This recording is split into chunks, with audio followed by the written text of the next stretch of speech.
அனைவருக்கும் வணக்கம். ஓம் நமச்சிவாயா. இன்னைக்கு நம்ம பார்க்க போகிற ஜாதகம் வந்து ஒரு வித்தியாசமான ஜாதகம். இதுவும் ஒரு லக்ன சந்தியில் தான். கிட்டத்தட்ட லக்னம் வந்து மகர லக்னம் 27 டிகிரி ஜாதகம் வந்து வந்துக்கிட்டு இருக்குது.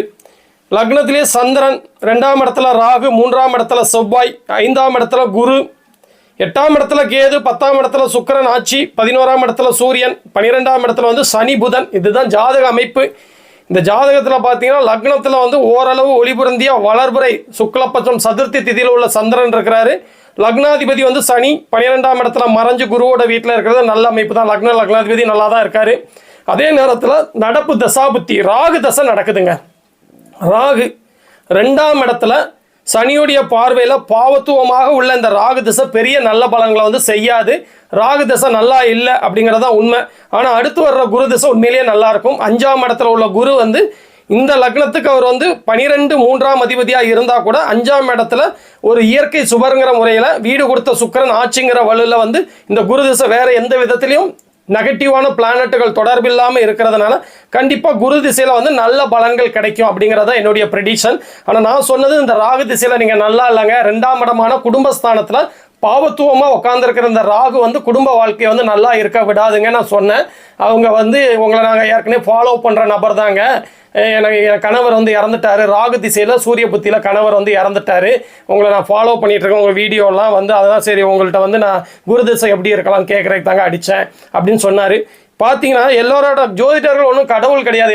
எல்லாருடைய வாழ்க்கை சம்பவங்கள் அப்படியே சொல்கிறதுக்கு இருந்தாலும் சில ஜாதகங்கள் அப்பட்டமான சில விஷயங்கள் வந்து தெளிவாக தெரிஞ்சிருது. இப்போ இந்த நபருக்கு பார்த்தீங்கன்னா ராகு திசையில் சூரிய புத்தியில் வந்து கணவர் இறந்துருக்காரு. என்ன காரணம்? அட்டமாதிபதி வந்து தன்னுடைய உயிரைத்தான் கொள்வார்னு சொல்லி யாருமே நினைக்க முடியாது. அட்டமாதிபதிங்கிறவர் வந்து எந்த கிரகம் அந்த டைம் வீக்காக இருக்குதோ அதோடைய காரகத்துவங்கள் ஆதிபத்திய ரீதியான உயிரிழப்புகளை வந்து கண்டிப்பாக செய்ய தான் செய்யும் அப்படிங்கிறதுக்கு ஒரு நல்ல உதாரண ஜாதகம். என்னன்னு கேட்டிங்கன்னா அட்டமாதிபதி வந்து சூரியன் புத்தி நடத்துறாரு ராகு திசையில். ராகு தசை பாவத்துவம், 2ஆம் இடத்துல பாவத்துவமாக இருக்காரு. இப்போ 2ஆம் இடத்துல ராகு பாவத்துவமாக இருக்கிறதுனால லேட் மேரேஜ் தான் பண்ணியிருக்கணும். எப்போ பண்ணீங்கன்னா சீக்கிரமாகவே மேரேஜ் பண்ணிட்டாங்க. அப்போ வந்து முதல் திருமணம் வந்து நல்லா இல்லை அப்படிங்கிறது தான் உண்மை. முதல் திருமணம் நல்லா இல்லை. 11ஆம் இடத்த வந்து குரு பார்த்து 11ஆம் இடம் வலுத்து இருக்குது. அதே நேரத்தில் 2ஆம் இடம் கொஞ்சம் வீக்காக இருக்குது. 7ஆம் இடத்துக்கு அப்படி ஒன்றும் பெரிய சுபர்களோட தொடர்புகள் இல்லை அப்படிங்கிறதுனால இவங்க வந்து கொஞ்சம் லேட்டாக வந்து பண்ணியிருக்கணும். 2ஆம் இடத்துல ராகு தசை வந்து முடிகிறது 2026 தான் முடியுது. அதுக்கு 38 வயசு டிலே பண்ணாட்டினா கூட அட்லீஸ்ட் ஒரு 27 வயசாவது டிலே பண்ணி முடிச்சிருந்துருக்கணும்.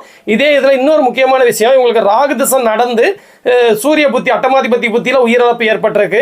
அதுக்கு என்ன காரணம்னு பார்த்தீங்கன்னா அட்டமாதிபதி வந்து உயிரிழப்புகளை கொடுக்கும்போது ராகு தசை 2ஆம் இடத்துல பாவத்துவமாக இருந்ததுனால கணவரை வந்து பறிச்சுக்கிடுச்சு. இதே நேரத்தில் கணவருடைய ஜாதகத்தில் இது பதியப்பட்டிருக்கும். அப்படி இல்லைன்னு வச்சுக்கோங்களேன், இது என்ன நடக்கும்னா சுப பிரிவாக வெளிநாட்டுக்கு வேலைக்கு போகிறது, இவங்களை பிரிஞ்சு. அப்படி இல்லைன்னா அவருக்கும் பாவத்துவ தசைகள் நடந்து ஆனால் ஆயுள் பலம் நல்லா இருந்ததுன்னா 2 பேருக்கும் டிவோர்ஸ் ஆகுறது, சண்டை பண்ணி அதாவது சண்டை போட்டு சேர்ந்து வாழ முடியாத நிலைமை ஏற்படுறது, இப்படிலாம் அமைப்புகள் இருக்குது. அதே நேரத்தில் அவரோட ஆயுள் பலமும் கம்மியாக இருக்கும்போது அது உயிரிழப்புகளில் போய் நிற்கும். அதே மாதிரி இவங்கள்ட்ட கேட்டால் சொன்னாங்க, ஆமாங்க வெளிநாட்டுக்கு போகிறதுக்கு ட்ரை பண்ணியிருந்தாரு, ஒருவேளை போயிருந்தால் உயிரோட இருந்திருப்பாரோ அப்படின்னாங்க. அப்போ வந்து அந்த சுப பிரிவுகளாக வந்து பிரியக்கூடிய காலகட்டங்கள் இருந்திருக்கும். ஆனால் அது வந்து நடக்கலை. இவங்க கணவர் வந்து இறந்திருக்காரு. கரெக்டாக அட்டமாதிபதி வந்து இந்த நேரத்தில் அதாவது 2ஆம் இடத்துல பாவத்துவமாக உள்ள ராகு திசையில் நடந்த இந்த சூரிய புத்தி வந்து அட்டமாதிபதி வந்து 2ஆம் இட ரீதியாக குடும்பத்தை பிரிக்கணுங்கிற கணவரை வந்து பாதிச்சிட்டாரு. கணவர் போயிட்டாலே அங்கே வந்து வருமானம் இழந்துரும். அதே அந்த 2ஆம் இட பாதிப்புகள் வந்து வந்துடுது. இப்போ பார்த்தீங்கன்னா குரு திசை நல்லா இருக்குமானா கண்டிப்பாக நல்லா இருக்கும். குரு திசையா நல்லா இருக்குது. குரு திசை வந்து ஒரு இயற்கை சுபராகி 5ஆம் இடத்துல கோணத்தில் வீடு கொடுத்தவன் வந்து ஆட்சிங்கிற நிலைமையில் வேற எந்த பாவிகள் முக்கியமாக அமாவாசை சந்திரன், ராகு, சனி இந்த மாதிரி பாவிகள் தொடர்பு இல்லாமல் இருக்கிறதுனால நல்ல பலன்களை தான் கொடுப்பாரு. அதே நேரத்தில் வந்து இந்த பார்த்தீங்கன்னா இந்த குரு 5ஆம் இடத்துல இருக்கிறதுனால ஒரே ஒரு ஆண் குழந்தை உண்டு. 5ஆம் இடத்துல உள்ள குரு வந்து ஆண் குழந்தையை கண்டிப்பாக கொடுப்பார் அப்படிங்கிறது வந்து விதி. அந்த அமைப்பில் வந்து ஆண் குழந்தையும் வந்து இருந்திருக்கு. அதுக்கப்புறம் வர்றது 11ஆம் இடத்தை 5ஆம் இடத்துல உட்காந்து 11ஆம் இடத்தை அவர் பார்க்கறதுனால கண்டிப்பாக குரு திசை சுய புத்தியில் வந்து கண்டிப்பாக மறு திருமண வாய்ப்புகள் உண்டு. இப்போ கேட்டாங்க மறு திருமணம் பண்ணிக்கலாமாங்க அப்படின்னா கண்டிப்பாக பண்ணிக்கலாங்க.